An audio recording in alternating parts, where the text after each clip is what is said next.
नमस्ते बच्चों। आज मैं आपको आधुनिक भारतीय इतिहास में सामाजिक धार्मिक सुधार आंदोलन की साधारण विशेषताओं के बारे में जानकारी देने जा रहा हूँ।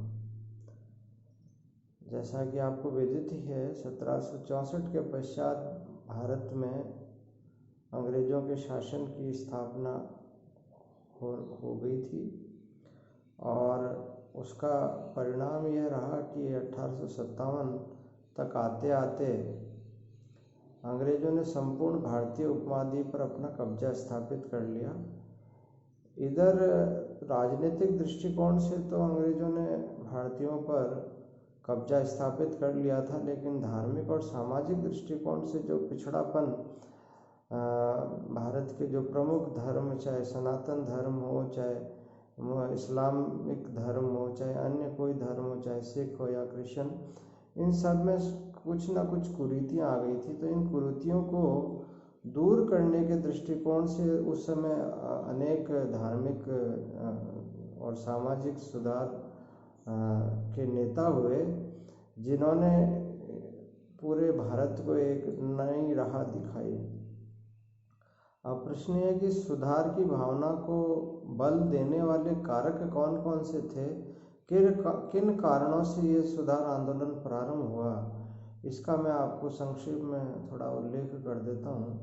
सबसे पहला जो कारण बनता है वो ये कारण बनता है कि 18वीं शताब्दी में यूरोप में एक नवीन बौद्धिक लहर चली थी, जिसके परिणाम स्वरूप वहाँ पर जागृति के नए युग का सूत्रपात हुआ। तर्कवाद तथा अन्वेषण की भावनाओं ने यूरोपीय समाज को प्रगति प्रदान की और भारत का एक नवीन पाश्चात्य शिक्षित वर्ग भी तर्कवाद, विज्ञानवाद और तथा मानववाद से प्रभावित हुए बिना नहीं रह सका। इन पाश्चात्य शिक्षित भारतीयों ने इस नवज्ञान से प्रभावित होकर सामाजिक एवं धार्मिक सुधार का कार्य प्रारंभ किया। तर्कवाद व नवचेतना ने इस आधार पर परिवर्तन की जो प्रक्रिया प्रारंभ हुई, उसे पुनर्जागरण की संज्ञा दी गई। पुनर्जागरण की प्रक्रिया में पुरातन मान्यताओं एवं विशेषताओं पर प्रहार किए गए तथा विभिन्न कुरीतियां का परित्याग कर नव ज्ञान एवं नव मान्यताओं को अपनाने पर बल दिया गया। सबसे महत्वपूर्ण जो सुधार आंदोलन का जो सबसे महत्वपूर्ण कारण माना जाता है वो ब्रिटिश शासन का प्रभाव, क्योंकि भारत की भूमि पर उपनिवेश शासन के प्रभाव ने आधुनिक भारतीय इतिहास के अत्यंत संवेदनशील चरण में महत्वपूर्ण भूमिका निभाई। ब्रिटिश शासन के तले भारतीय समाज एवं संस्कृति में व्यापक परिवर्तन आया तथा वह अपनी परंपरागत छवि से दूर हो गया। अंग्रेजों से पूर्व जितने भी बाहरी आक्रमणकारी भारत आए, या तो वे भारतीय समाज और संस्कृति में कोई दूरगामी प्रभाव नहीं डाल सके या फिर यहीं की सभ्यता और संस्कृति में समाहित हो गए। किंतु अंग्रेजों का भारत में आगमन ऐसे समय में हुआ जब यूरोप में आधुनिक पाश्चात्य संस्कृति की बयार बह रही थी एवं मानववाद, तर्कवाद, विज्ञान और वैज्ञानिक अन्वेषण अपनी महत्ता स्थापित करते जा रहे थे। सामाजिक दशाओं एवं रूढ़िवादिता के कारण सुधार, धार्मिक एवं सामाजिक कुरीतियाँ। 19वीं शताब्दी में भारतीय समाज धार्मिक अंधविश्वास और सामाजिक कुरीतियों से जकड़ा हुआ था।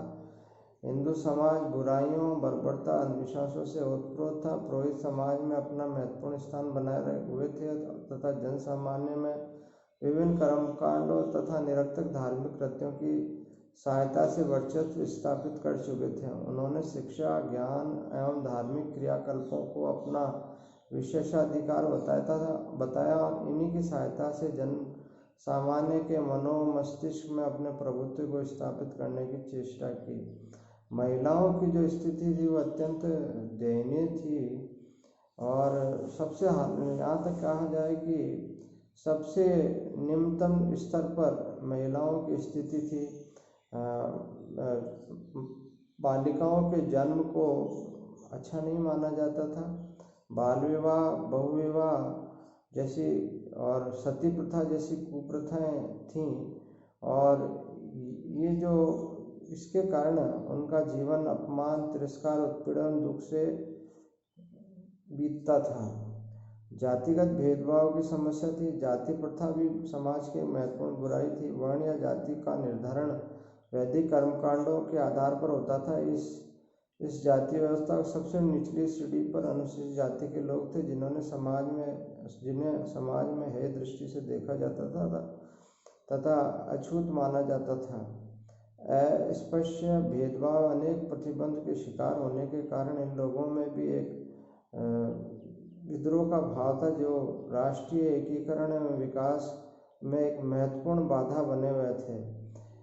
यह भी देखा गया कि जातिगत चेतना विशेष रूप से विवाह के संबंध में मुसलमानों में, ईसाइयों में और सिखों के बीच भी मौजूद थी, जिन्होंने अस्पृश्यता का भी अनुसरण किया, लेकिन कम उग्र रूप में।